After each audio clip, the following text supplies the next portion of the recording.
Assalamualaikum warahmatullahi wabarakatuh. Apa kabar anak-anak semua? Mudah-mudahan kalian dalam keadaan sehat selalu. Amin, amin ya robbal alamin.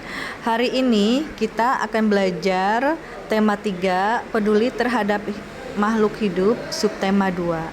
Sebelumnya, mari kita berdoa terlebih dahulu.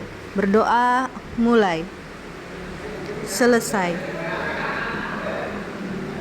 Nah, pada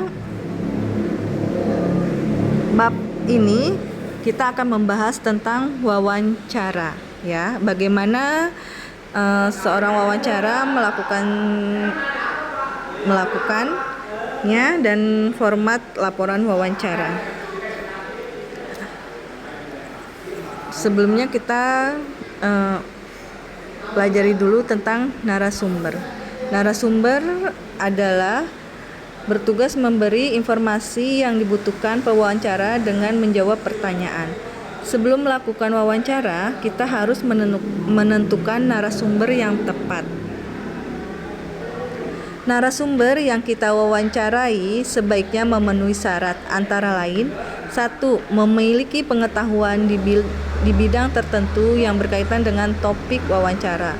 2. Memiliki keahlian tertentu dalam suatu bidang yang berkaitan dengan topik. 3. Mengalami atau terlibat dalam peristiwa yang berkaitan dengan topik. Selanjutnya, sikap-sikap pewawancara yang baik terhadap narasumber. Yang pertama, perkenalkan diri kepada calon narasumber serta menyatakan maksud dan tujuan dengan jelas. 2. Meminta kesediaan seseorang untuk menjadi narasumber dengan bahasa yang santun. 3. Menepati janji wawancara dengan narasumber pada waktu dan tempat yang telah disepakati. 4. Melayani narasumber dengan baik, misalnya memberikan makanan atau minuman saat wawancara. 5. Mengajukan pertanyaan dengan jelas serta mengulangi pertanyaan jika narasumber kurang paham. 6. Tidak menyela atau memotong penjelasan narasumber saat menjawab pertanyaan. 7. Mengucapkan terima kasih setelah melakukan wawancara. Selanjutnya, sebelum melakukan wawancara, kita harus membuat daftar pertanyaan wawancara. Pertanyaan yang diajukan kepada narasumber harus sesuai dengan topik wawancara. Kata tanya yang dapat digunakan untuk membuat pertanyaan wawancara: apa, mengapa, bagaimana, beberapa, atau kapan. Hal lain yang perlu diperhatikan saat mengajukan pertanyaan wawancara adalah menggunakan bahasa yang santun. Kesantunan bahasa dapat ditunjukkan dengan cara tidak menyinggung lawan bicara kita. Sebagai pewawancara, sebaiknya bersikap tidak membela pihak manapun. Nah, selanjutnya setelah kita melakukan wawancara, maka membuat sebuah laporan wawancara. Kita mengajukan berbagai pertanyaan untuk menggali informasi penting dari narasumber saat wawancara. Semua informasi yang kita dapat sebaiknya jangan cuma kita ingat, melainkan kita catat dalam bentuk laporan hasil wawancara.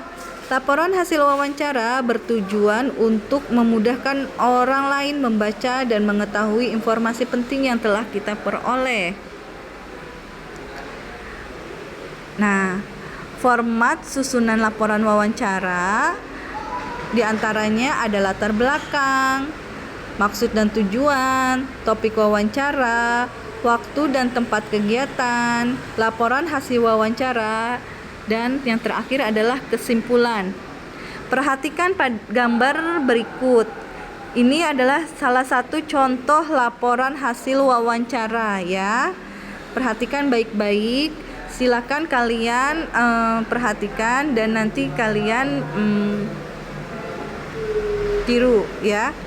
Nah, yang terakhir, tugas kalian yaitu ayo lakukan praktik wawancara dengan salah satu seorang narasumber. Catatlah hasil wawancaramu dalam laporan wawancara.